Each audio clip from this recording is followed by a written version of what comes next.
세대입니다. 저는 러시아에서 20년 전에 한국에 와서 살고 있는 러시아 사회로 서반입니다.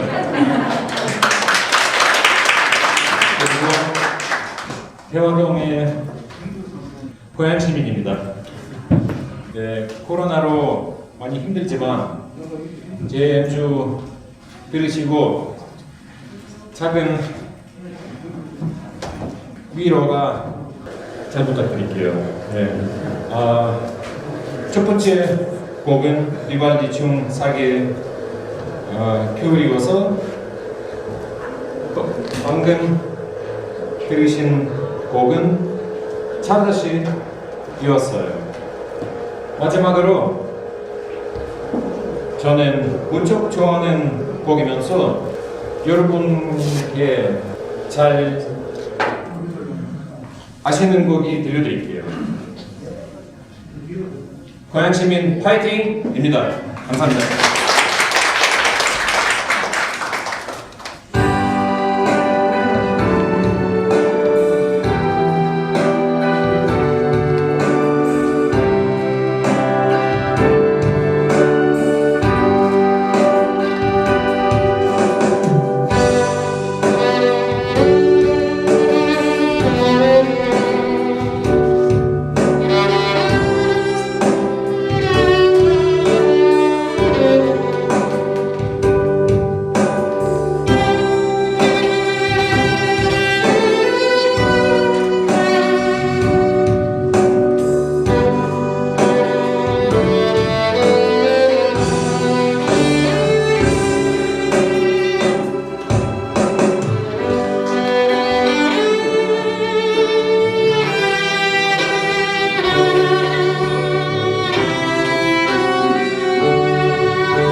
네, 오늘 토론회에 앞서 재능기구로 세르게이 달로가 멋진 연주를 해주셨습니다.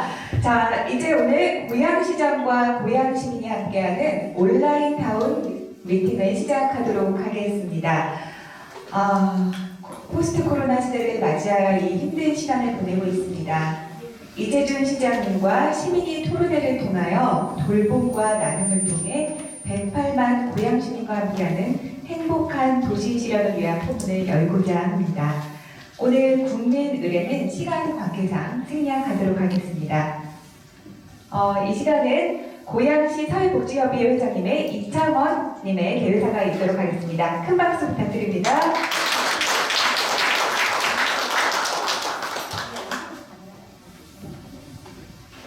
안녕하세요. 반갑습니다. 오늘 온라인 토론회에 참석해 주신 고향시민 여러분과 이혜준 고향시민님께 진심으로 감사 인사드립니다. 이번 온라인 토론회는 고향시민과 시장님이 함께 참여하는 토론회인 만큼 더 큰 의미가 있다 생각하고 있습니다. 그리고 참여해 주신 사회복지관 단체장님들, 시시장님들, 사회복지관 정사님들께도 감사 말씀을 드리겠습니다. 오늘 토론회는 돌봄과 나눔의 정책에 대한 현장의 목소리에 귀를 기울이고 또 의견을 공유하여 정책을 세워나가고자 하는 큰 의미를 두고 있습니다. 코로나19는 사회적 재난으로서 대면 접촉이 어려짐에 따라 코로나 이전처럼 질 높은 복지 서비스 제공이 제한적이고 특별히 취약계층에는 크나큰 위험으로 돌아가고 있습니다. 인천 남양행역에 의해서 볼 수 있듯이 체계적인 돌봄 서비스 구축의 필요성이 더욱더 절실해지고 있습니다. 오늘 고향시민과 고향시민과 함께하는 온라인 토익팀을 통해 지역의 이러한 사회 문제와 불평등을 최소화하면서 포스트 코로나 시대의 고향시가 맞춤형 돌봄과 나눔의 정책의 미끄럼이 탄생하는 계기가 되었으면 합니다.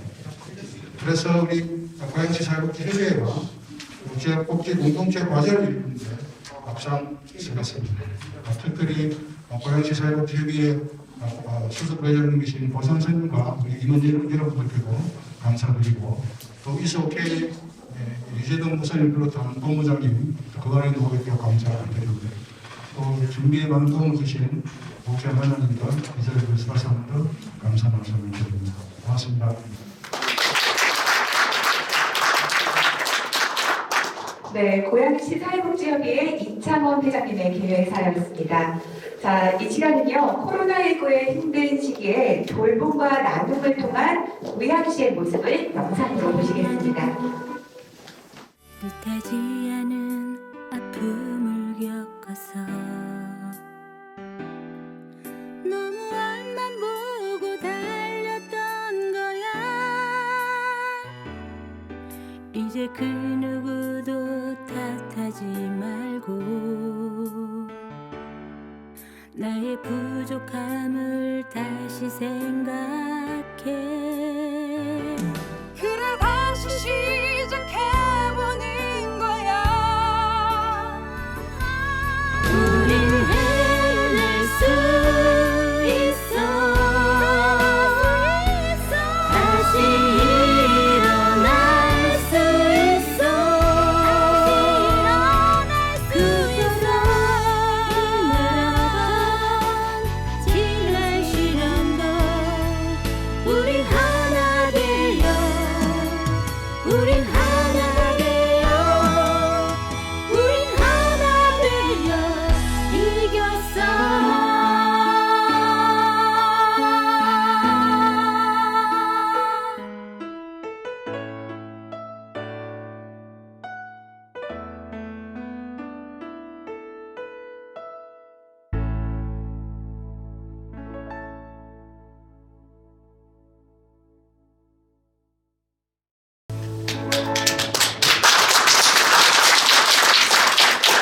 네, 마음 따뜻하게 하는 영상이었던 것 같습니다. 힘들지만 함께 돌보고 나눔으로 극복할 수 있고 또 현재도 잘 이겨내고 있는 것 같습니다. 이 영상을 통해 고양시 사회복지 현장을 다 담을 수는 없지만 많은 분들이 사랑과 온정을 느낄 수 있는 영상이었습니다. 또한 본 영상은 이치오케이 시민운동본부의 재능 기부로 제작되었습니다. 자, 이 시간에는요, 이재준 시장님을 모시고 인사 말씀 듣도록 하겠습니다. 네, 큰 박수 부탁드립니다.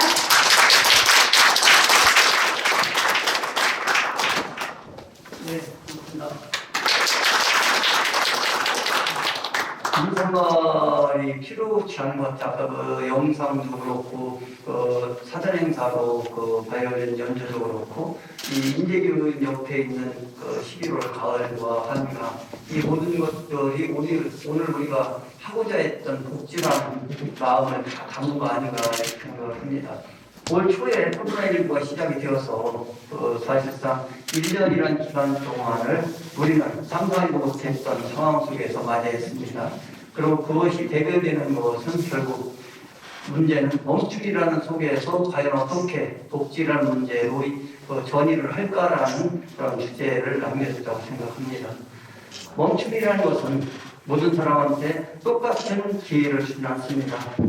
멈춤이라는 것을 할 수 없는 공공시설을 멈추면 모든 기회가 사라지는 분들에 대한 것들은 우리가 상상하지 못했던 것이다 이렇게 생각합니다. 특히 코로나19는 사회 각 분야에서 우리가 미처 발견하지 못했던 복지사각지대를 많이 찾아내줬습니다.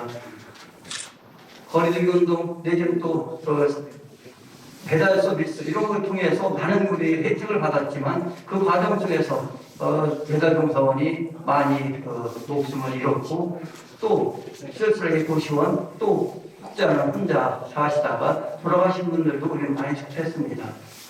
어찌 보면 그런 것들이 우리가 코로나와 같은 이보다 더 큰 재앙이 닥쳤을 때 우리 복지가 만들었던 촘촘한 방역망도 결국은 사각지대가 많았고 우리는 무엇인가 준비하는데 미처 다 하지 못했다는 반증이기도 합니다.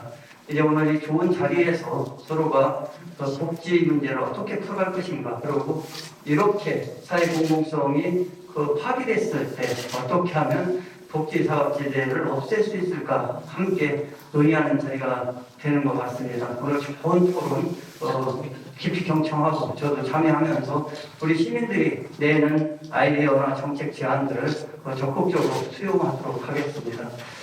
코로나19가 나쁜 것만은 아니었다. 우리가 공동체라는 것을 그동안 너무나 무시해왔고, 그리고 성장이라는 가면 속에서 얼마만큼 우리는 첨예하게 갈등하고 경쟁하면서 살아왔는가. 결국 우리라는 걸 잊고 혼자라는 것만 생각했을 때 우리가 공고하게 쌓았던 성도는 무너질 것이다. 그 무너짐은 나만 무너지는, 아니 다른 사람만 무너지는 것이 아니라 그 옆에 있는 이웃들이 무너져갈 때 나도 함께 무너져 간다는 그 교훈을 남겨준 것 같습니다. 오늘 좋은 시간 이렇게 함께 해주신 모든 분들께 진심으로 감사드리고 선정드리겠습니다. 고맙습니다. 네, 이재준 시장님의 좋은 말씀 다시 한번 감사드립니다. 고맙습니다. 자, 우리 시장님과 함께 또 오늘 이 토론의 자리에 많은 고향 시민분들이 함께 해주셨는데요. 다시 한번 감사하다는 말씀과 함께 저희 모두 큰 박수 한번 할까요? 네, 이제 본격적인 토론에 앞서 숭실사이버대학교 총장님이신 정문성 위원장님이 이 시간을 이끌어 주시도록 하겠습니다. 예, 감사합니다. 오늘 토론의 진행을 맡은 고양시 지역사이버단 협의체 공동위원장을 맡고 있는 숭실사이버대학교 정무성입니다. 저는 이제 이 타운 미팅을 한다는 게 굉장히 감격스러운 것이, 제가 미국 유학했을 때 행정학을 했거든요. 근데 저희 행정대학원에서는 필수 실습이 뭐냐면 그 시청에 타운홀 미팅 가서 전화하는 겁니다. 그리고 그걸 보고서를 쓰는 거거든요. 제가 유학했을 때는 우리나라는 여전히 이제 독재 정권이었기 때문에 이런 타운홀 미팅 같은 게 없었습니다. 근데 이게 민주주의구나 하는 것을 느꼈는데, 이 코로나 시대를 맞아서 이제 그 민주주의가 후퇴하는 줄 알았는데, 우리 고양시가 이렇게 온라인 타운 미팅을 통해서 이 코로나 시대에도 민주주의를 할 수 있다는 것을 보여주고 있는, 이거 굉장히 저는 감격스러운 이 장면이라고 생각합니다. 이 자리에서 제가 진행을 맡게 돼서 무척 영광스럽게 생각을 하고, 오늘 이 자리를 만들어 주신 우리 고양시 협의회 또 시청 관계자 여러분들, 또 이츠오케이 관계자 여러분들 진심으로 감사드립니다. 먼저 오늘 참석하신 분들 소개시켜 드리겠습니다. 주제 발표를 맡아주신 고양시정연구원의 문정화 박사님이십니다. 그리고 이제 패널, 현장 패널을 4분을 모셨고요. 그리고 온라인에서도 또 패널이 2분 계십니다. 그리고 플로어에 여러분들이 와 계시는데, 플로어에서도 나중에 이제 질문을 받도록 하겠고요. 첫 번째 현장 패널로는 고양 청년 네트워크 운영위원이신 화정동의 김동욱 청년입니다. 두 번째는 경기도 교육청 갈등조정 전문위원으로 활동해 계시는 화전동에서 오신 이화영 선생님이십니다. 세 번째 토론자는 저희가 이 다문화인을 모셨습니다. 그래서 러시아 출신이라고 하시고요. 일산동에서 오신 더그자바 엘레나 선생님이십니다. 마지막으로는 우리 사회복지 현장에서 아주 열심히 하고 계시는 삼성동의 이승환 사회복지사이십니다. 자, 먼저 그러면 주제 발표를 진행하도록 하겠습니다. 포스트 코로나 시대 고양시 선제적 사회복지 돌봄과 나눔이라는 주제로 문정화 박사님께서 발표를 해주겠습니다. 네, 안녕하세요. 고양시정연구원 문정아입니다. 저는 시정연구원에서 사회복지 분야에 대한 연구를 담당을 하고 있습니다. 오늘 여기 모두 참석해 주신 분들 반갑습니다. 네, 오늘 제가 발표드릴 내용은 포스트 코로나 시대의 고양시 돌봄과 나눔이라는 주제로 말씀을 드리겠습니다. 코로나19가 1월 말에 이제 시작이 됐는데요. 지금 현재까지도 계속 진행 중입니다. 지역 발생자가 확진자가 아직도 세 자릿수에 머물고 있고 진행 중에 있는 그런 상황입니다. 코로나19의 특성에 대해서 다들 잘 아시지만 한번 짚어보고 넘어가겠습니다. 우선 WHO에서 이제 팬데믹 선언을 단 3차례 했습니다. 그 중에 하나가 코로나19입니다. 이 코로나19가 가진 특성 중에 하나가 아주 높은 전파력이죠. 그리고 증상이 심한 경우도 있고 또 무증상인 경우도 있습니다. 그리고 후유증이 있는 경우도 있고 후유증이 없는 아주 다양한 형태로 보이고 있습니다. 그리고 또 특징 중 하나가 치명률이 굉장히 높다라는 겁니다. 특히 지금 사망자 중에서 98.1%가 60세 이상 노인입니다. 노인 치명률이 굉장히 높고 만성 질환자가 취약하다 이런 특성을 가지고 있습니다. 이때까지 경험하지 못한 새로운 전염병이죠. 그리고 치료제도 없습니다. 이번에 화이자에서 백신을 개발을 했다라고 합니다. 그런데 아직까지도 그 효과성이라든지 안정성이라든지 그런 부분들이 검증이 안 된 상태입니다. 검증이 됐다고 하더라도 이렇게 얼마나 물량을 확보할 수 있을지가 좀 의문입니다. 그래서 여전히 불확실성이 존재하고 두려움이 있습니다. 샤라텍이라는 학자가 얼마 전에 이런 이야기를 했습니다. 바이러스는 차별을 하지 않는다. 다만 사회와 시스템이 그러하다. 이런 이야기를 했습니다. 이 그림에서 보시다시피 미국의 대통령, 그다음 우리가 건강하다라고 할 수 있는 축구 선수, 그 다음에 연예인 피해가지를 못했습니다. 누구나 걸릴 수 있는 병입니다. 그런데 우리가 사회에서 보호해야 할 사회 취약계층들은 더 크게 어려움을 겪고 있다는 것을 우리는 알고 있습니다. 코로나19로 택배 물량이 증가해서 택배 기사가 사망했다라는 그런 기사들을 우리가 요즘 쉽게 접하고 있고요.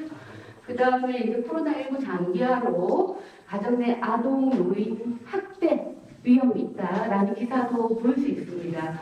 그리고 가정에서 보호를 하다가 발달 장애인과 이제 어머니가 같이 목숨을 끊는 그런 사례들도 볼 수가 있습니다. 그래서 이제 고양시장연구원에서는 세계 고양시민의 노인복지관과 함께 코로나19 고양 시민의 생활이 어떻게 변화했는지를 연구를 했습니다. 그 연구 결과를 잠시 보고 넘어가겠습니다. 세대별로 분석을 했습니다. 얼마나 두려운가, 코로나로 얼마나 불안한가, 이걸 분석을 했더니 청년, 중년, 노년 다 두려움과 불안감이 높습니다. 그 중에서 특히 노년의 불안감과 두려움은 아주 상당히 높습니다. 그리고 중년의 경우에는 코로나로 인해서 경제적 변화가 있었다. 이런 이제 말씀을 하고 계십니다. 노인들은 여전히 병원 방문이 어렵다, 망설여진다 이런 말씀들을 하시고요. 그 다음에 이제 그 코로나19로 인해서 대중교통을 이용하는 것도 너무 꺼림직하다 이런 말씀을 하시는 분도 많습니다. 이 코로나19는 우리의 사회적 관계와 가족 관계도 변화를 시켰습니다. 그래서 가족 관계 같은 경우에는 코로나19로 해서 좀 더 안부 확인도 하고 걱정도 하고 이러면서 가족 관계가 개선이 된 경우도 있습니다. 하지만 장시간 같이 붙어 있다 보니 가족 관계에 갈등이 일어나기도 합니다. 그래서 가족 관계가 악화됐다라고 응답하는 경우도 많고 손자녀 배우자의 돌봄이 증가하고 있는 현실입니다. 우리가 실제 코로나 분류라고 이야기를 많이 하지요. 그래서 이 노인 맞춤 돌봄 서비스를 고양시민 노인분들, 허약한 노인분들이 한 2,600명 정도 서비스를 받고 계신데 그분들이랑 그 다음에 이제 복지관에서 정말 활기차게 활동하고 계신 분들을 우울감 한번 비교를 해봤습니다. 얼마나 코로나 이후에 우울감이 높아졌을까 이걸 비교를 해봤더니 아주 특이한 결과가 하나가 나왔습니다. 이제 저희들이 2019년 데이터도 가지고 있었습니다. 똑같은 문항으로 2020년에 이제 우울감을 측정을 했는데 노인 맞춤 돌봄 서비스의 어르신들의 우울감이 어떻게 되었을까요? 결과는 우울감이 향상이 되었다. 낮아졌다 이런 결과가 나왔습니다. 그래서 우리 사회복지 선생님들은 엄청나게 고민을 하고 왜 이럴까를 찾아봤습니다. 그 결과 가족들의 관심이 높아졌습니다. 코로나19. 그리고 호물건조 많이 되었고 그다음 사회복지 종사자들이 정말 적극적으로 안보 확인을 했습니다. 이런 취약계층의 돌봄이 증가를 해서 오히려 그 노인 맞춤 돌봄 서비스 어르신들은 우울감이 증가를 했다라는 이제 결과를 얻을 수가 있었고요. 하지만 우리가 건강한 노인과 이 허약한 노인의 우울감을 비교해 있었을 때는 역시나 건강한 노인들의 우울감이 낮습니다. 허약한 노인들의 우울감이 더 높습니다. 그리고 이제 그 표를 보시면은 우울 증상이 있다. 그다음 우울 고위험군이나 이 비율들을 볼 수가 있으세요. 생각보다 상당히 높은 거를 보실 수가 있으실 겁니다. 그래서 이 결과를 세 가지를 제가 이제 얻은 거죠. 첫 번째는 우리가 취약계층을 위한 이 돌봄이 정말 효과가 있더라. 이 부분. 그 다음에 역시 취약계층들이 어렵더라. 돌봄이 더 필요하더라. 세 번째, 우리가 이제 우울감에 대해서 이제 막연히 이제 통계 분석을 하긴 하지만 이 설문조사를 통해서 생각보다 우울감을 가진 분들이 많더라. 이 세 가지를 이제 저는 이제 얻을 수가 있었고요. 이와 같이 이제 코로나19는 우리의 생활들을 많이 바꿔놨습니다. 그러면 고양시는 이 코로나19에 대해서 어떻게 대응을 했을까? 이 부분을 잠시 짚어보고 넘어가겠습니다. 고양시 안심파 선별진료소. 우리는 사실은 너무 코로나19로 인해서 힘들었지만 저나 뭐 다른 분들 다 같이 코로나19가 한 가지 준 건 있습니다. 고양시에 대한 자부심입니다. 고양시 안심파 선별진료소는 세계 각국에 참사를 했습니다. 그리고 다 그거를 따라 도입을 했죠. 그리고 고양시 안심품 출입 관리 시스템 또 아이디어가 너무 좋았습니다. 이것도 전국적으로 확대가 됐습니다. 그래서 고양시가 만들었다. 전국의 표준이 되었다. 너무 자랑스러운 고양시의 대응이었다라고 생각을 합니다. 이뿐만 아닙니다. 의료, 방역, 생활, 경제 곳곳에서 고양시가 열심히 이 코로나19에 대응을 하고 있는 것들을 볼 수 있었습니다. 그리고 이제 사회복지 분야에 있어서는 정부 1, 2차 재난지원금, 그 다음에 긴급복지, 복지 사각지대 지원, 그 다음 취약계층 이웃사람 돌봄과 나눔 활동을 정말 적극적으로 진행을 했었고요. 이 결과 고양시에 대해 코로나19에 대응한 그 평가를 해달라고 이제 설문조사를 했습니다. 우리나라의 K광역도 굉장히 유명하죠. 정부의 대응도 잘하고 있다가 82.9%고 고양시에서는 정말 대응 잘하고 있다. 이 92.5%로 매우 높게 나타났습니다. 그러면 우리 간에서만 이렇게 대처를 잘하고 있었던 걸까요? 실천 현장을 한번 살펴보겠습니다. 우리가 이제 그 제3번 확진자가 고양시에서 이제 발생을 하고 이제 이용 기관들이 다 휴관에 들어가게 되었으니까 이제 최근까지 얼마 전에 이제 부분 이제 기간을 하고 있는데 사실 사회복지라는 거는 사회적 관계 맺기에서 진행이 되는 거죠. 그런데 자꾸 사회적 거리두기를 해라는 겁니다. 그래서 보면 사회적 관계 맺기를 하는 우리는 사회복지 실전 현장에 있는 종사자들은 일을 하지 않았을까요? 저는 이제 우리가 이제 쉽게 기관을 이용하는 이용자 입장에서 휴관이라는 이야기를 하죠.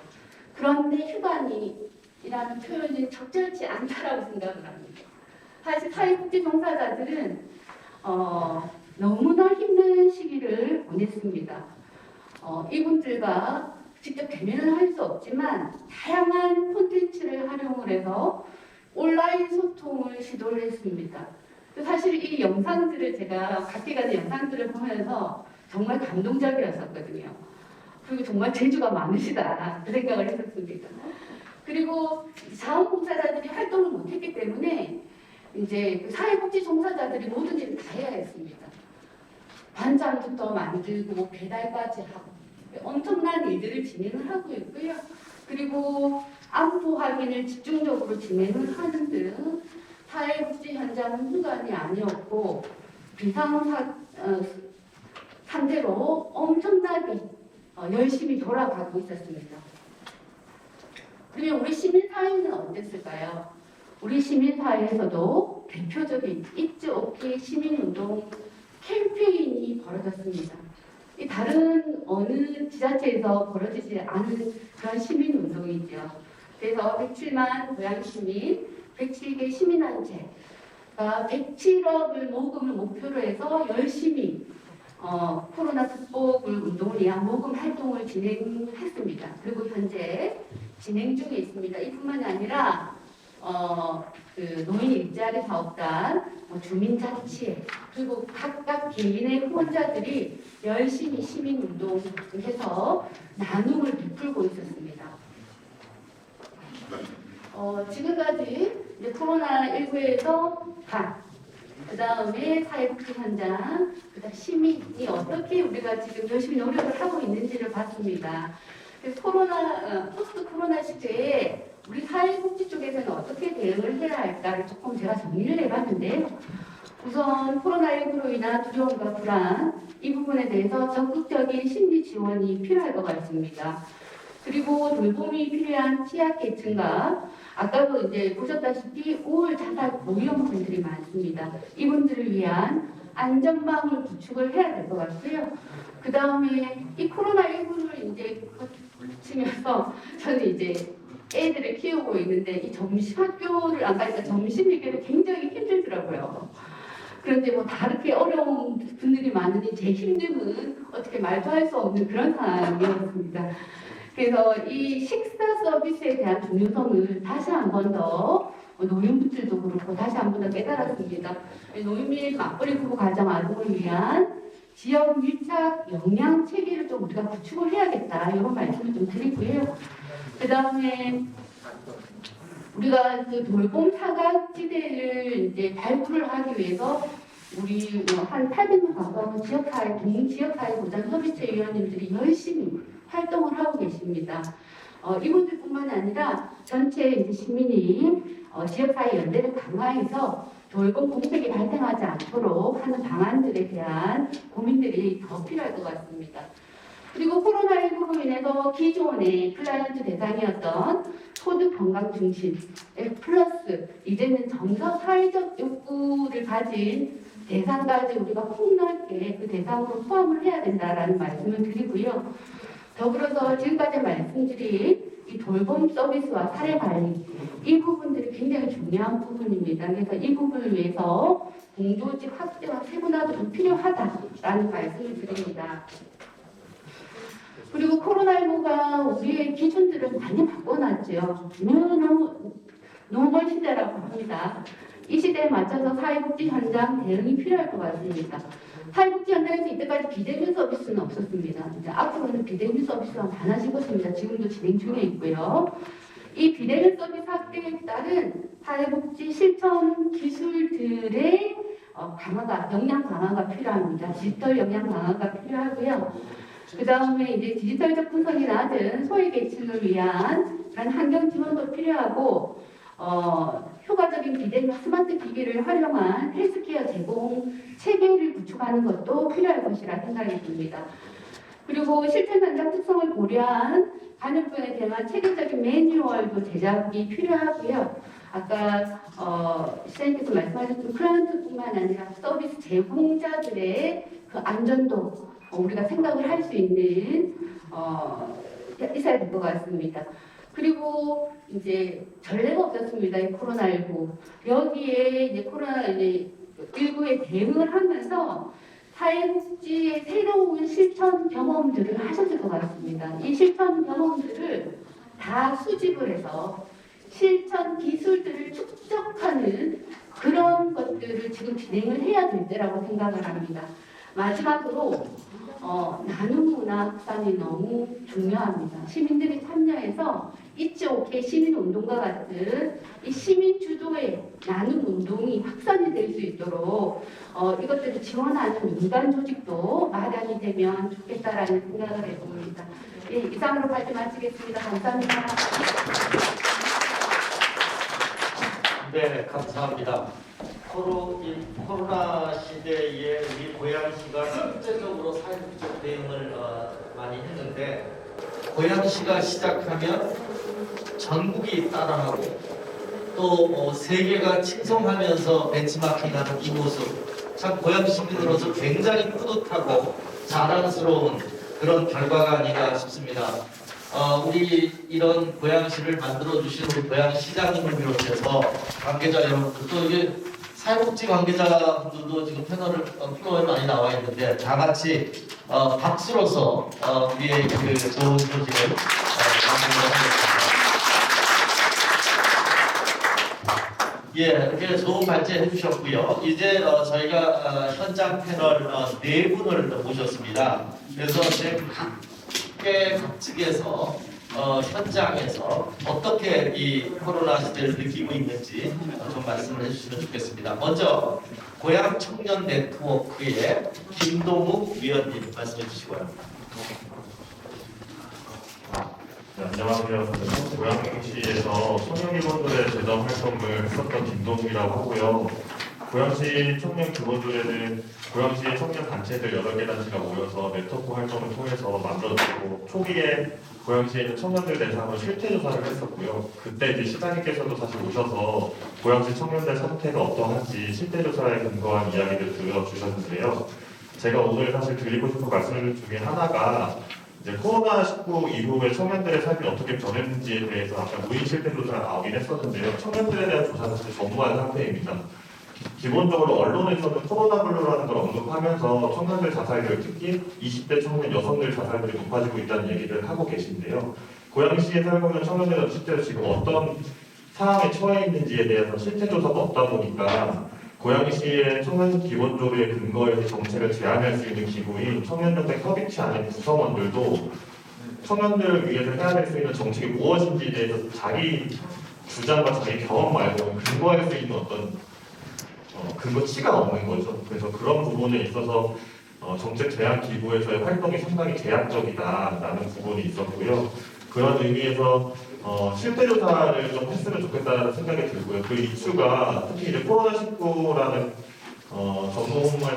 전무한 저희 청년들한테 영향을 미쳤던 이런 사건을 좀 기본으로 해서 조사를 한다면, 지금 코로나 이후에 청년들이 바뀐 자기 삶을 시차원에서 무엇을 지원해줄 수 있을지 좀 판단할 수 있는 근거가 되지 않을까 싶습니다. 특히 또 이런 조사를 함에 있어서 다른 이제 기초나 광역에서도 보통 이런 연구조사 같은 걸 하게 되면 이제 업체나 연구단체들이 용역을 주시기 마련인데요. 그러다 보면은 이 청년들이 응답을 하거나 반응을 할 때 일종의 선입견이나 이게 내가 조사 대상으로 여겨진다는 것 때문에 말을 좀 기피하는 경향이 좀 있다고 알고 있어요. 그래서 그런 의미에서 지역에 있는 청년 협의체나 지역에 있는 청년 강사들이 실태 조사에 직접 참여해서 청년들끼리 얘기할 수 있는 솔직한 이야기를 좀 담아내고, 그것을 실태 조사에 반영한다면 조금 더 실태 조사의 질이 높아지지 않을까 생각합니다. 그런 것을 좀 제안을 드리고 싶어서 오늘 자리에 오게 되었습니다. 감사합니다. 예, 감사합니다. 우리 시장님 뵐 때마다 이 청년에 대한 관심이 굉장히 많으세요. 그래서 이제 저는 이제 복지 전문가로서 굉장히 다양한 층들을 생각을 하는데, 우리 시장님이 늘 청년에 대한 생각을 많이 갖고 계신데, 우리 청년 입장에서는 좀 실태조사에 근거해서 과학적으로 체계적으로 좀 접근해 주시면 좋겠다라는 그런 말씀이시네요. 우리 시장님 말씀하시죠.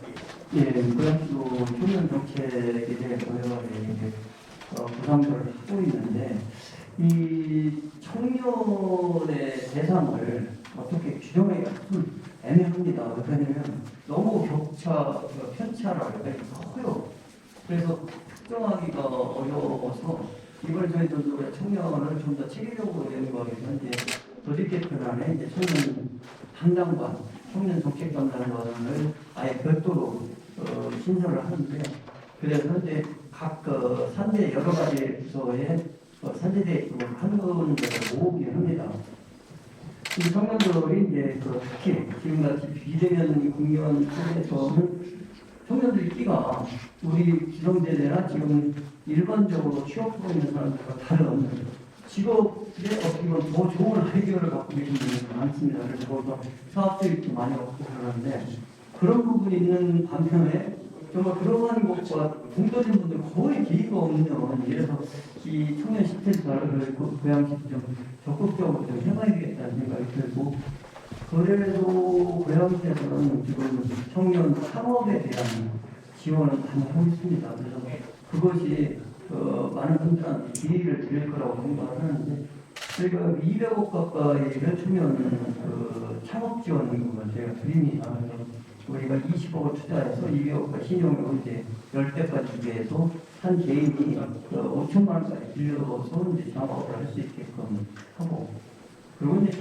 창업지원센터는 이제 인프라청춘 사업소에서 무엇인가 공간이 없는 분들도 공간을 마련해서 일을 할 수 있고, 거기서 이제 시제품을 만들기 위해서 메이크스페이스를 이렇게 운영하고 있는데, 그것이 청년 정책이 다는 아닐 겁니다. 그렇지만 지금 우리 김동욱님이 말을 할 때도 청년들의 실태 조사가 정확하게 이루어지는 것이 기본인데, 이것이 고양시 자체가 하는 것이 의미가 있을까라는 생각을 해봅니다. 그러면 경기도라든지 수도권이라든지 이렇게 광범위하게 너무나 편차들이 크고, 설문지를 했을 때 그러면 대상들이 제대로 이제 응답을 해줘야 되는데, 그것이 이제 영감들이 어떻게 하면 정확하게 자기 입장을 해줄까라는 의문들이 있어서, 그 부분 저희가 좀 연구를 해서 실행을 하도록 하겠습니다.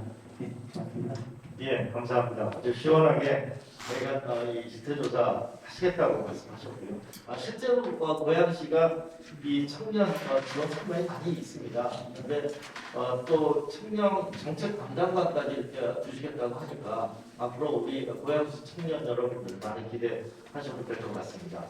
자, 그럼 두 번째 패널 토론으로는 경기도교육청 갈등조정 자문위원을 모셨습니다. 이화영 선생님 말씀해 주시겠습니다. 네, 안녕하세요. 저는 중고등 자녀를 두고 하전동에 사는 이화영입니다. 저는 가정주부이면서 갈등조정 활동가로 활동하고 있는데요. 자녀를 양육하다 보니까 내 아이뿐만 아니라 제 아이 또래 청소년들이 건강하고 행복하게 자라야 행복한 마을에서 또 행복한 나라에서 살 수 있는 환경이 되지 않을까라는 생각을 하게 되었습니다. 그런 의미에서 돌봄 사각지대에 놓일 수 있는 한부모 조성가정 같은 경우나 장난가정, 여러 아동 청소년들의 자녀가 좀 촘촘하게 이제 코로나 시대에 촘촘하게 들여다볼 수 없는 상황들이 발생을 아무래도 하잖아요. 그래서 좀 돌볼 수 있는 시스템이 필요하다라는 생각을 하게 되는데, 고양시 같은 경우는 특히나 청소년 시설이라든지 복지기관이라든지 이런 다양한 학습 시설들이 많고 혜택들도 많이 있는데, 그 혜택들을 자발적인 청소년들은 신청해서 다 다양하게 많은 기회를 부여받지만, 자발적이지 않은 청소년들은 그 모든 혜택이 있다고 해도 부여받지 못하는 거죠. 그래서 제공될 수 있는 여러 돌봄의 기회가 제공될 수 있는 그런 그 청소년들에 대한 실무 파악이 되어 있는지, 강화할 수 있는 방안은 혹시 생각하고 계신 데 있으신지 궁금합니다. 예, 아이를 키우고 있는 엄마로서 또 가정주부로서 그 아이들에 대한 우리 아이뿐만 아니라 고양시에 많은 다른 아이들, 특히 이제 이 거지라는 게 그렇습니다. 적극적인 사람들은 많은 혜택을 보지만 그렇지 못한 사람들이 그 사각지대에 있거든요. 근데 그런 것들을 해소하면서 우리 고양시 아동 청소년들을 위한 돌봄 기능 강화 방안, 이것에 대해서 혹시 예, 고맙습니다. 근데 이 돌봄이라는 것이 보면은 얼마만큼까지 해야 되는 것인지라는 의문이 첫 번째입니다. 가급적이면 가족과 함께 지내는 것이 더 교육이나 성장기에 더 좋은 건데 우리는 아이들이나 어떤 청소년들을 가급적이면 집에서 분리하고 학교에서 돌고 그 다음에 또 학원 이렇게 해서 이제 몇 개 들어오는 이런 네, 그런 식이 돼가지고 이것이 맞는 건가라는 생각을 첫 번째로 합니다. 그래서 외국 같은 경우는 사실 부모님이 아이를 청소년 아이가 어렸을 때는 오히려 직장에서 근무 시간을 할인해 줍니다.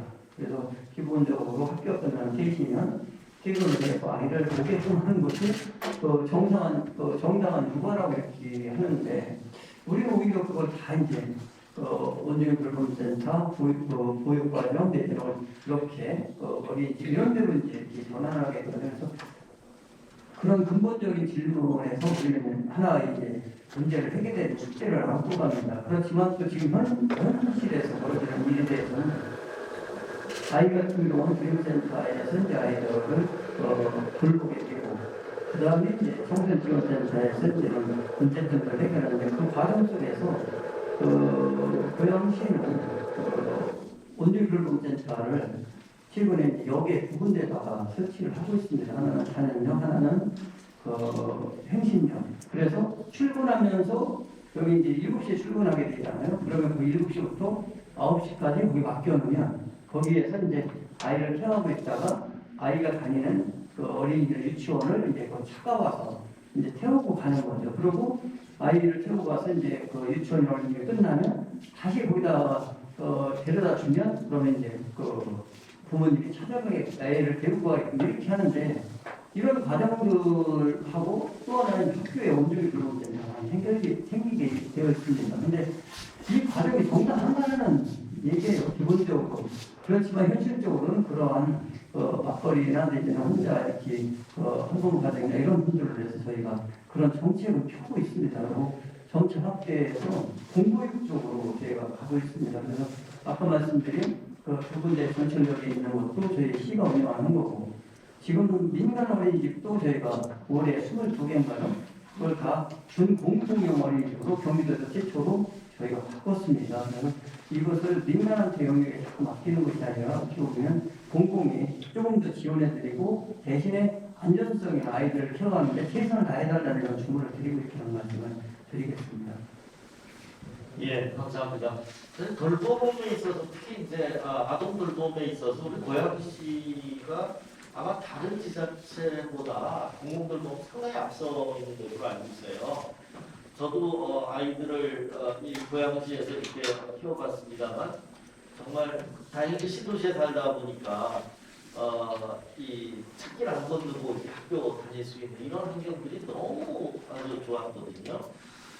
그럼에도 불구하고 점점 더 이제 맞벌이 부부가 많아지다 보니까 이 돌봄 다각지대가 생각지 않게 많이 생기는 것 같아요. 그런 것들이 지자체만의 노력만 갖고는 안 되고 정말 직장들도 좀 달라져야 되고 좀 우리 국가 정책도 상당히 좀 그런 면에 있어서 좀 이 맞벌이하는 특히 주부들에게 이 노동 정책이 상당히 좀 달라져야 하지 않을까 생각이 들고요.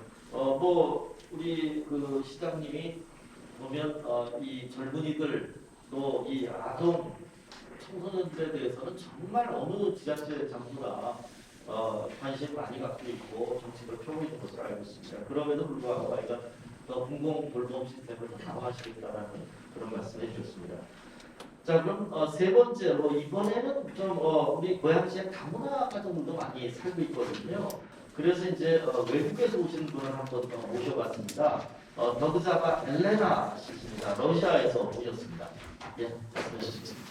안녕하세요. 저는 러시아에서 오고 한국 남자랑 결혼해서 3살이랑 7살 아이 2명 있고 고양시에 거주하고 있습니다. 저는 주부입니다. 서울에서 살다가 고양시에 이사하고 고양시 다문화가족 지원센터에 이혼하려고 했는데 코로나 때문에 이혼하기가 어려웠습니다. 그래도 다문화 가족이 간 다양한 프로그램이 있으면 좋아요. 한국어 교육, 자녀 교육, 지옥을 갈 수 있는 법을 알려주시는 것이 있으면 좋겠습니다. 외국인들이 살기 행복한 고양시가 됐으면 좋겠습니다. 예, 감사합니다. 외국에서 오셔서 정말 한국 사회에 적응하는 것도 쉽지 않았을 텐데 드디어 우리 고양시에 오셔서 사실 고양시가 이제 107만을 넘어서 108만 지역을 하고 있는데 이 큰 도시에 당나가족지원센터가 하나밖에 없어요, 사실은.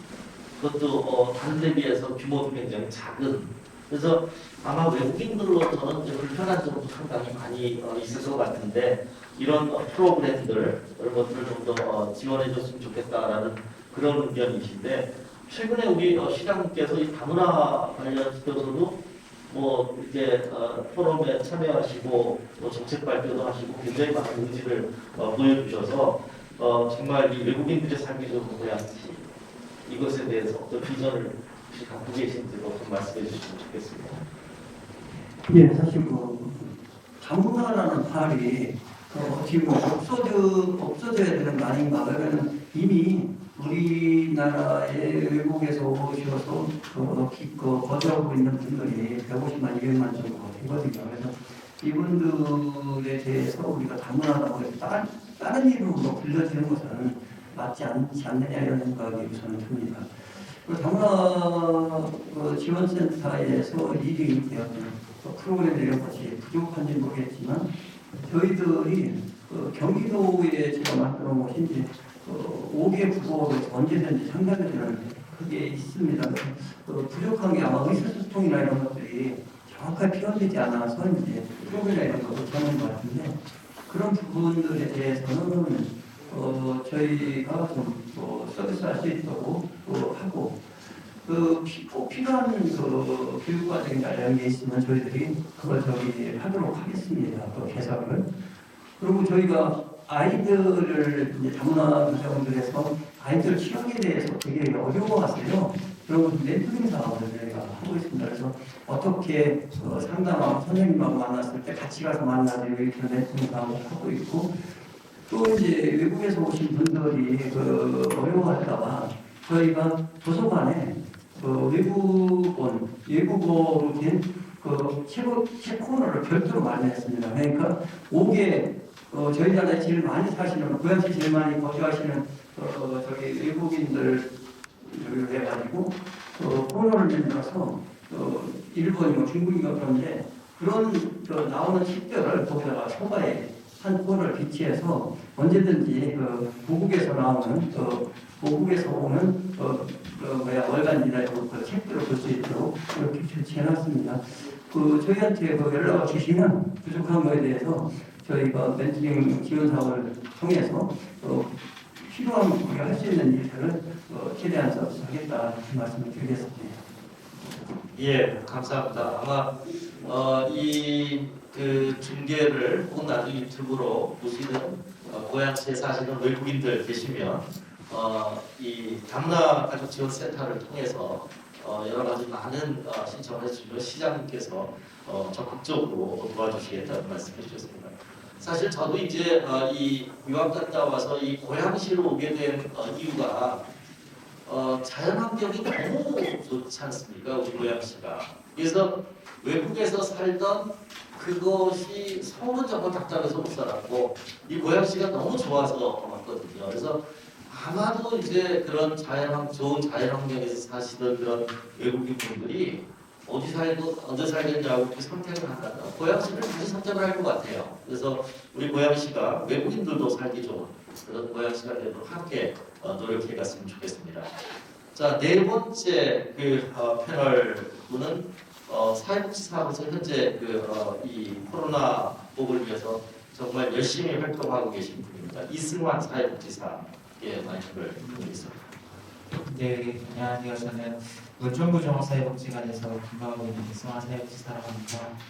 저도 고양시에 거주하고 있는 고양 시민으로서도 직장에서 근무하고 있는 직장인으로서도 많은 고민들이 많은데요. 저희들이 현장에서 볼 때나 아니면 일상생활을 할 때 보면 항상 그 재난문자 형식으로 이제 확진자에 대한 이제 안내문이 오거나 또 이제 그 동선에 따라서 이제 공개됨에 따라서 저희들의 코로나19에 감염되지 않도록 이렇게 확산을 방지하고 예방할 수 있게 좀 저희들이 이제 고지가 되고 있는 상황인데 오히려 반대로 봤을 때는 일상생활 안에서나 아니면 직장에서 이렇게 만나뵙고 있는 저희 어르신들이나 장애인 가족들이나 아니면 여러 가족들을 만났을 때는 이런 알림이 왔을 때 조금 제한되는 부분들도 조금 있는 것 같습니다. 거리 두기를 하면서 보다 이제 어느 공간에 가게 되면 우리가 혹시나 다른 이웃들에게 혹시나 코로나로 인해서 감염을 하게 되면 어떻게 하나 아니면 우리가 오히려 반대로 감염이 되면 어떻게 하나 하는 것 때문에 이동하는 거를 조금 조심스럽게 생각하고 있고요. 또 반대적으로 봤을 때는 이러한 것들을 통해서 오히려 움직일 수 있는 것도 자유롭지 않은 분들도 오히려 더 제한되면서 집에서만 생활하시는 경우들도 많이 생기고 있습니다. 그래서 저희들이 복지관에서도 이러한 프로그램들이 있으니 참석해 주세요. 저희들이 안전하게 준비하겠습니다라고 해도 우리가 지금 이런 상황인데 우리부터 조심해야 되지 않겠나, 우리 복지관에 아직 프로그램 참석하기는 조금 이런 것 같다 스스로 이렇게 제한을 거시는 경우도 많습니다. 그래서 저희들이 봤을 때는 오히려 이런 것들을 클린존이라는 명목 하에 고향 시민들이나 이렇게 또 외부인들이 이렇게 자주 출입하는 공간이 좀 더 방역을 더 실시해서 이분들이 조금 안전하게 생활할 수 있는 공간, 안전하게 보호될 수 있는 공간들이 조금 확산됐으면 하는 바람이고요. 이런 것들도 좀 기회가 되면 재난문자 형식으로 이런 알림이 가는 게 오히려 여기는 그래도 안심하고 이렇게 방문할 수 있겠구나라는 것들을 조금 알리면서 고향 시민들이 정서적으로나 이렇게 환경적으로 좀 건강하게 생활할 수 있는 것들을 좀 알렸으면 하는 바람입니다.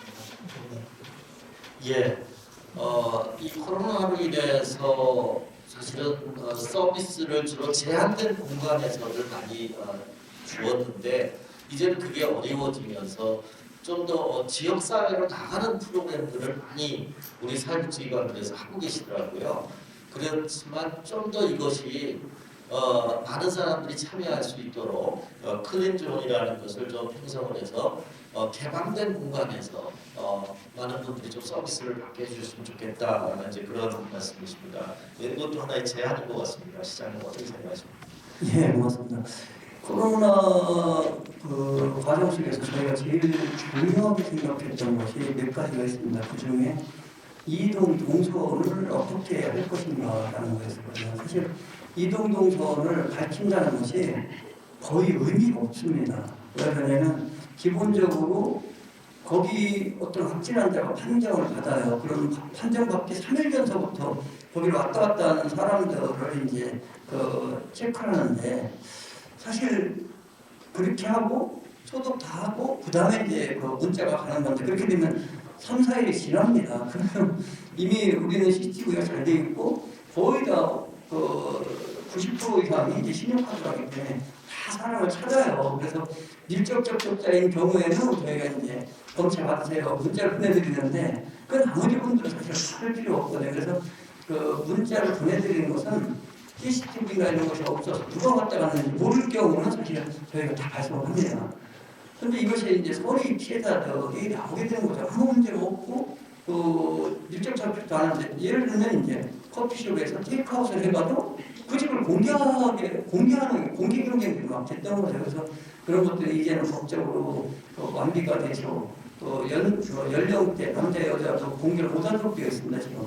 그러고 그러니까 그런 식으로 이제 저희가 되어 있는데 안심전이라는 부분은 모양시는 사실은 많은 지역이 안심전입니다. 사실 안심식당을 운영하고 안심카페도 운영을 하는데 그 집을 저희가 알려드리면 그럼 그 집을 광고하는 형태가 돼요. 그래서 시민들이 이제 거기 보면 안심식당 저희가 지정한 게 있습니다. 그거는 충분하게 거리두기나 이런 것들을 띄고 이렇게 영업하시는 분들한테 저희가 이제 지정을 해드리는데 그렇게 하고 있고 공원이나 이런 데는 사실상 내부에서 감염되는 확진한 데는 거의 없습니다. 그래서 지난번에 저희가 안심 그늘쉼터로 만든 것이 이렇게 독거노인들이나 외로운 분들이 어르신들은 외롭거든요. 그래서 하루에 한 번은 여기 나와서 여름이니까 공개분장부대에서 그늘 밑으로 바람을 부으니까 거기서 바둑도 장기 드시고 그러고 우리가 이제 공연 프리랜서를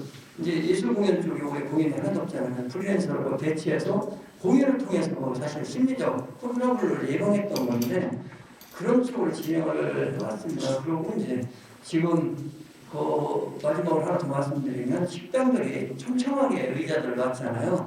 그래서 저희가 밖에서 영업을 허용해서 의자를 빼낸 겁니다. 책상을 거리두기를 한 거죠. 그렇게 해서 운영을 하고 있습니다. 그래서 사실 밖에서 영업하도록 이렇게 허용한 것은 전부 저희만 있고 그 두 분이 어떻게 보면 안심 플리톤이라고 불러도 될 것 같습니다. 밖에서 지금까지 감염된 데는 없으니까요. 예, 맞습니다. 예, 고양시에서 이미 선제적인 조치를 통해서 이미 우리가 일상생활 속에서 안전하게 생활할 수 있는 곳들을 지금 많이 만들어 놓고 있습니다. 그래서 이 시민들이 조금만 이렇게 관심 있게 보시면 안심하고 가서 식사할 수 있는 그래서 의자도 빼놨고 요즘 칸막이들도 많이 쳐놨더라고요. 그래서 점점 더 우리가 이런 바이러스 공포로부터 안전한 공간들이 많이 생기고 있는 것 같아서 참 다행입니다. 사실은 우리 대한민국이 코로나 확진자나 이렇게 치명률이나 이런 것들이 낮은 그 여러 가지 이제 이유가 우리 의료계 분들도 굉장히 열심히 해주셨고 또 공무원분들 특히 우리 고양시에서는 공무원들이 앞장서서 많은 일을 해주신 그런 것도 굉장히 크지만 또 현장에서 사회복지 인력들이 정말 고생들을 많이 하셨거든요. 서양에서 보면은 확진자나 이렇게 사망자가 주로 사회복지 시설에서 집단 감염으로 많이 나오고 있습니다. 그런데 우리 대한민국 그런 부분이 굉장히 적은데 우리 사회복지사 여러분들이 정말 고생들을 많이 하신 것 같습니다. 다시 한번 감사를 드리고 지금 이 시간은 그럼 플로어에서 좀 질문을 받아보도록 하겠습니다.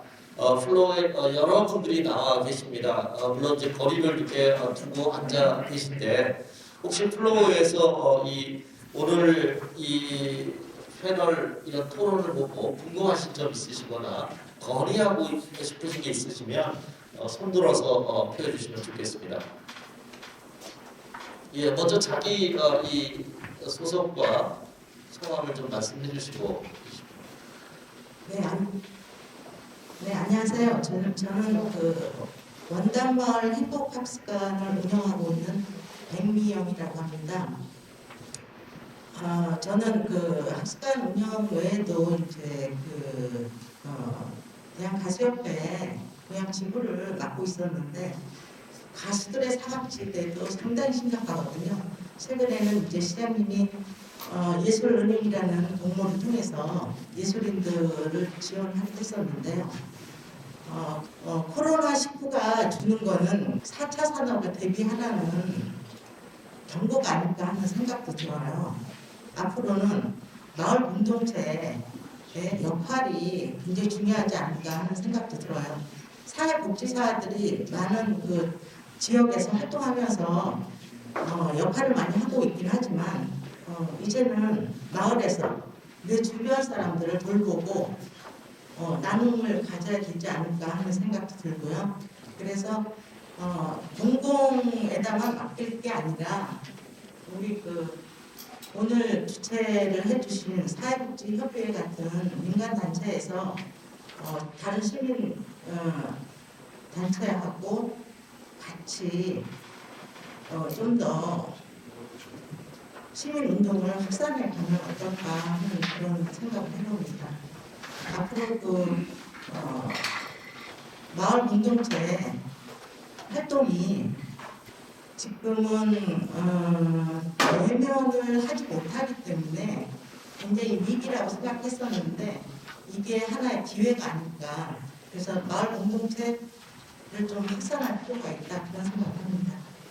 예, 아주 좋은 건의를 해주셨습니다. 사실은 이 코로나19로 인해서 정말 많은 사람들이 예상하지 못한 어려움들을 많이 겪고 계시고 있어요. 그런데 특히 예술인들, 정말 뭐 대스타들이야 뭐 영향을 안 받겠지만 정말 예술로서 이런 생계를 누려왔던 분들이 굉장히 타격을 많이 받고 계신데 좀 이분들을 위한 지원, 나름대로 시장님께서 신경을 쓰셨지만 아직 여러 가지로 부족한 면이 있다.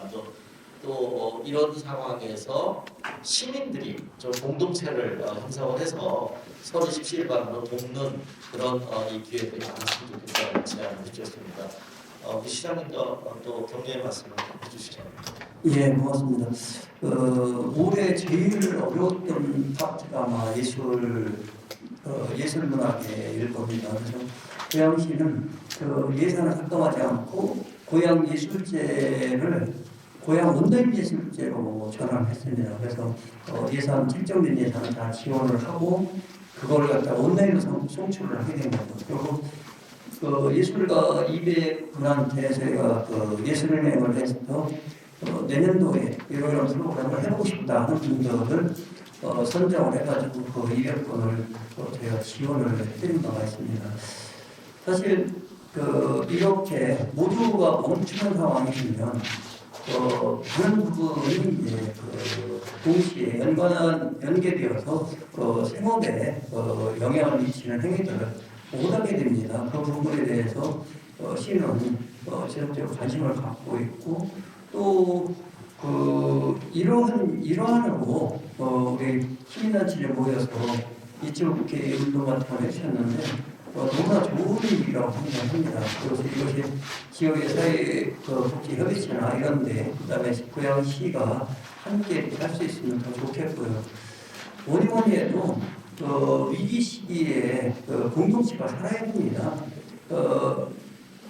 AI가 내지는 4차 산업이 사람들을 좀 편하게 해주는 것이지 사람의 일자리를 다 뺏어가고 사람들을 기계에 이속시키는 건 아니라고 보거든요. 그래서 이런 때일수록 우리가 만들어내야 되는 것은 인간의 자유고 인간의 삶을 향유할 수 있는 기본적 권리인 것이지 기계가 해주니까 당신같이 평상적인 기능을 가진 사람은 필요 없어라고 인간을 소외시키는 쪽으로 발전하는 것은 지금부터 우리가 상당히 경계해야 된다는 생각을 갖고 있습니다. 그래서 그 운동 중에 하나가 이치오케이 같이 서로 도우는 운동도 되지만 또 하나가 기계화되고 4차 산업이 고도로 발달해가는 사회 속에서 인간 소외를 어떻게 막을 건가 그것이 결국 또 하나의 복지라고 봅니다. 그런 쪽을 어떻게 할 것인가 함께 고민하는 기회가 됐으면 합니다. 예.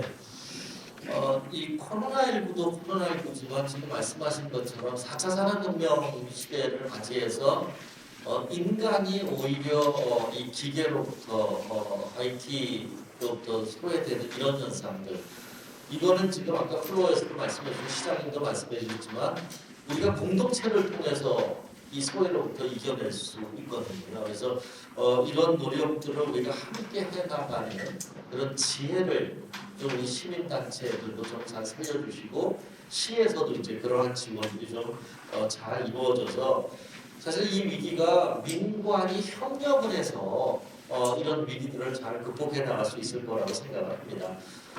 지금 줌에서 이제 여러 가지 질문들이 오셨어요. 안녕하세요. 저는 고양시 문촌7 종합사회복지관에서 근무하고 있는 이은송 사회복지사입니다.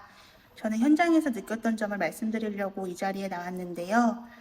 저희 복지관이 위치한 문촌마을 7단지는 영구임대 아파트와 분양단지가 섞여 있는 혼합단지입니다. 아무래도 다른 곳보다 저소득 계층의 거주 비율이 상당히 높은 편인데요. 이분들은 쉽게 찾을 수 있는 정보나 누릴 수 있는 혜택도 데이터 비용이 발생할까봐 혹은 통신비가 나올까봐 검색조차 시도하지 않을 때가 많으세요. 요즘처럼 정보가 재산인 사회에서 정보의 누락이 누락에서 끝나는 게 아니라 저는 개인의 삶의 질에도 큰 영향을 미칠 수 있을 것이라 생각합니다. 고양시에서 현재 공공공원에 공공 와이파이 존을 설치하는 것으로 알고 있습니다.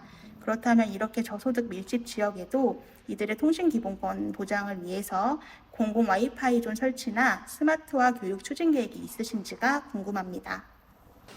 예, 고맙습니다. 그렇게 지역계층들이 많이 사시는 곳에는 어떻게 보면 공공 와이파이가 좀 필요할 것 같습니다.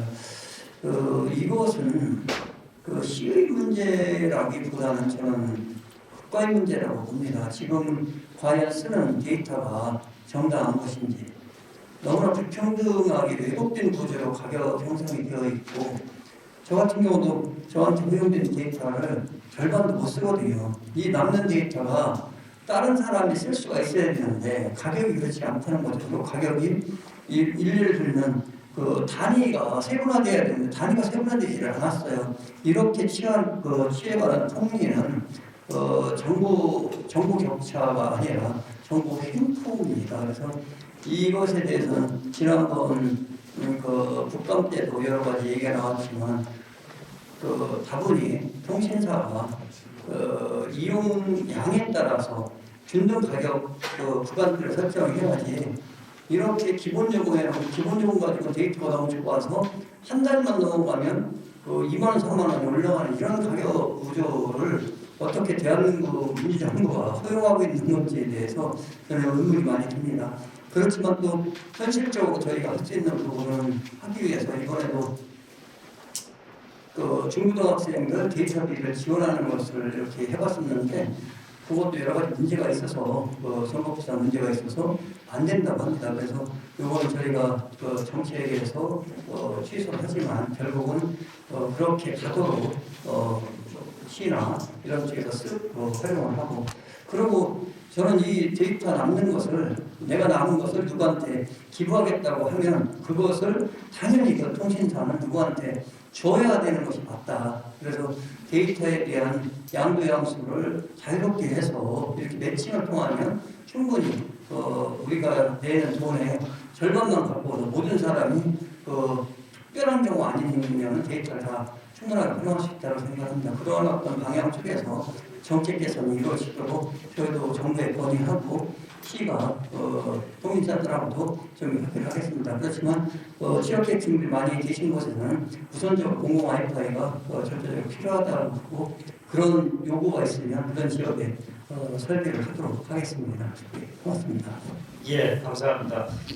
공공 와이파이의 필요성에 대해서는 사실 우리 고양시뿐만 아니라 전국의 모든 사람들이 공감을 할 것이라고 생각합니다. 그래서 중앙정부 그리고 이런 텔레콤 회사들이 좀 적극적으로 나서서 우리 국민들의 통신 복지를 위해서 좀 어떤 이 대전환을 좀 만들어내야 될 것 같습니다. 고양시도 나름대로 이 와이파이의 사각지대를 극복하기 위해서 계속 노력하고 계시다는 그런 말씀해 주셨습니다. 또 한 분이 이제 보내주셨는데요. 이번에는 노인분이신 것 같습니다. 걸린 남편과 함께 살아가고 있는 박순옥입니다. 치매에 걸려 변화되는 남편과 적응하는 것이 참 힘들었어요. 저는 운 좋게도 좋은 지인들의 도움으로 주간보호센터를 소개받아 가정에서 남편을 돌보는 것도 병원에서 치료하는 것도 힘들었던 시기를 지나 지금은 생활의 변화를 느끼고 있습니다. 저처럼 치매에 걸린 가족들이 이렇게 좋은 주간보호센터를 이용할 수 있도록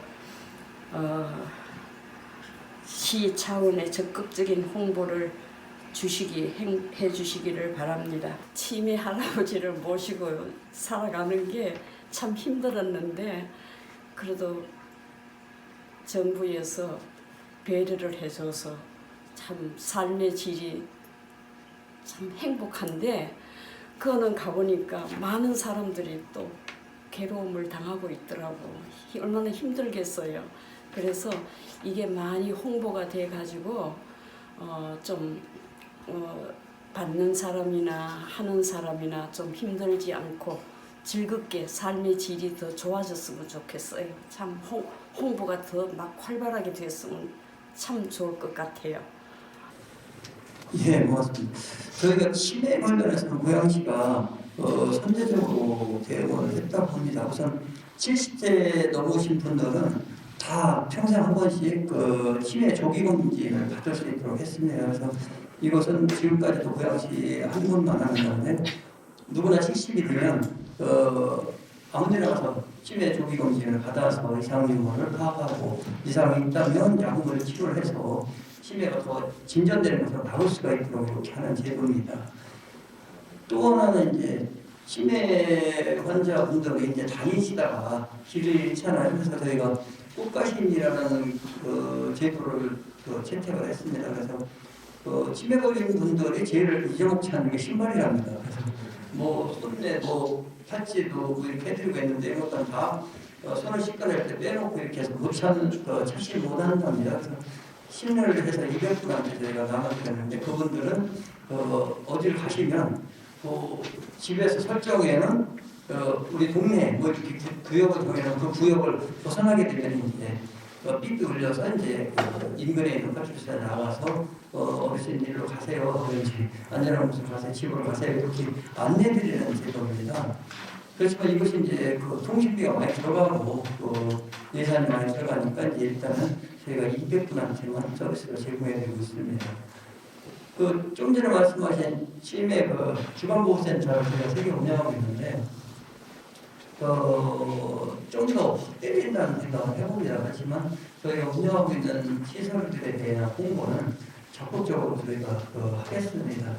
단 하나 이제 이번 코로나 때 저희가 겪은 상황입니다. 요양병원이 이제 감염이 확진 환자가 나와서 저희가 필요에 의해서 이제 안에 계신 분들을 가족분들이 다 모셔갔으면 좋겠다. 그러면 이제 건강한 분들이 감염제를 하기에 높으니까 일단 이 확진 환자와 동선이 전혀 겹치지 않는 분들이 계시거든요.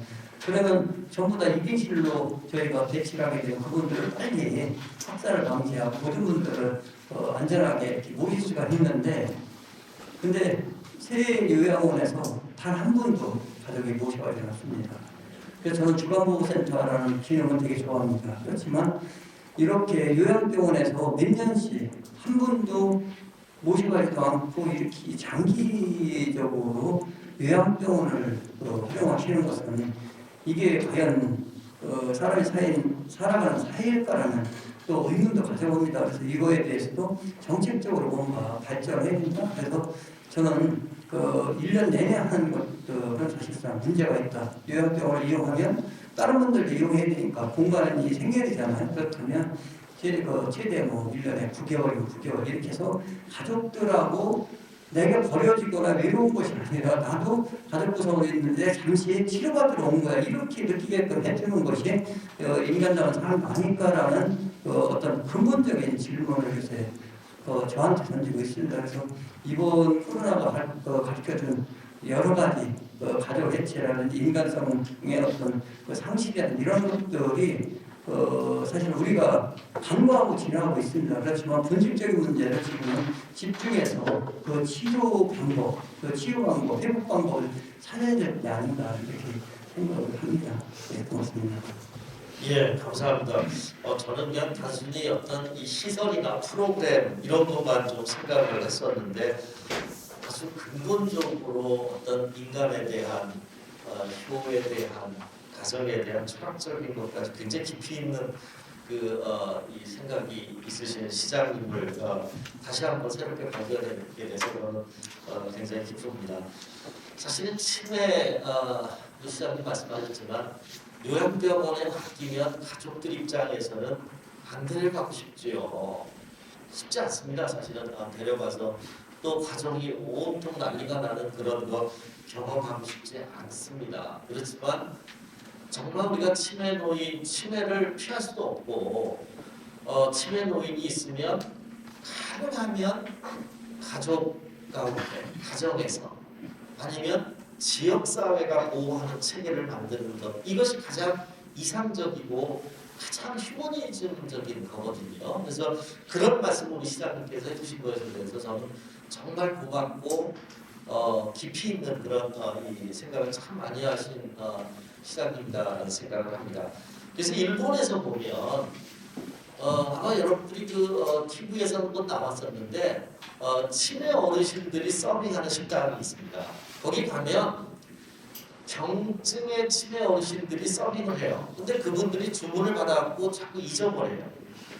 근데 거기 가는 이 손님들은 자기가 주문하지 않은, 예를 들면 설렁탕을 시켰는데 곰탕이 나와도 아무 소리 안 나고 먹는 이런 식당입니다. 그래서 이 지역사회에서 우리가 그런 프로그램들을 좀 많이 만들어내야 되고 우리가 서로 이해를 해야 됩니다.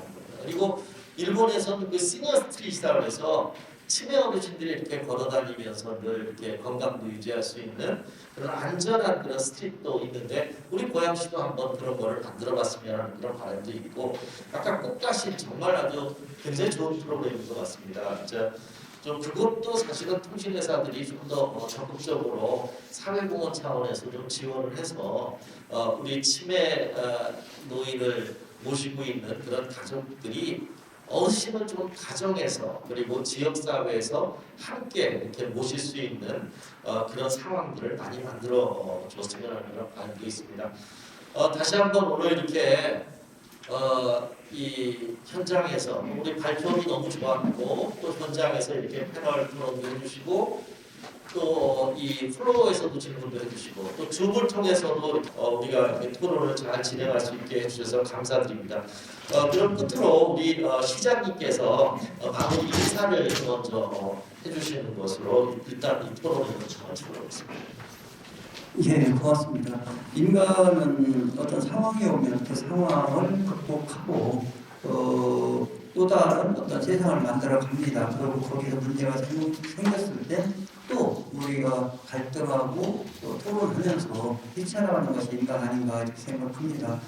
코로나19가 이렇게 우리를 우울하게 하고 이렇게 해도 이런 사회 속에서도 발전하는 부분이 있고 그 과실들은 우리가 공유하면 인간의 진보, 우리가 사는 사회의 진보는 끝없이 지속될 거라는 생각을 해봅니다. 어떤 영화의 마지막 멘트가 그렇게 나옵니다. 우리는 해낼 것이다. 언제나 그랬듯이 이렇게 나오는 마지막 멘트가 있습니다. 우리한테 주어진 이 복지 문제, 우리한테 주어진 코로나19 문제, 우리가 언제나 그랬듯이 해낼 것입니다. 고맙습니다.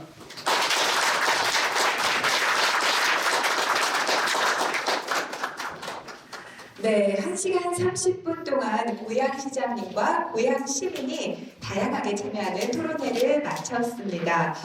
좀 더 이렇게 시장님과 소통하는 시간이 있었으면 하는 아쉬움도 남지만 또 이렇게 시장님과 우리 시민의 소통을 통하여 108만 고양시민이 행복도시 실현을 위한 귀한 시간이었던 것 같습니다. 토론회에 참여해주신 시장님과 시민 모든 분들 그리고 이 자리에 함께 참석해주신 분들께 다시 한번 고맙습니다.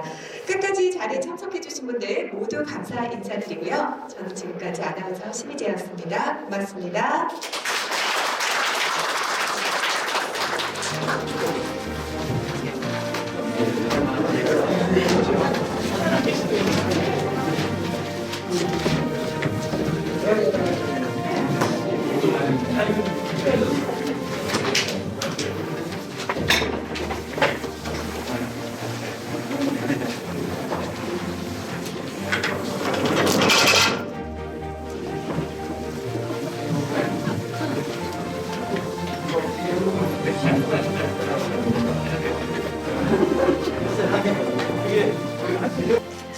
시장님께서 카메라 긴장했어요.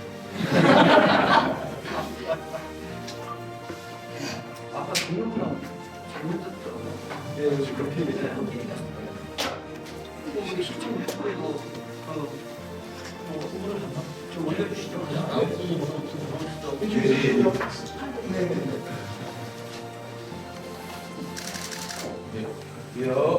그냥 찍으시겠습니다. 하나 웃어주십시오. 다 보입니다. 자, 하나, 둘, 셋 하면 It's okay 한번 하실게요. 하나, 둘, 셋. It's okay.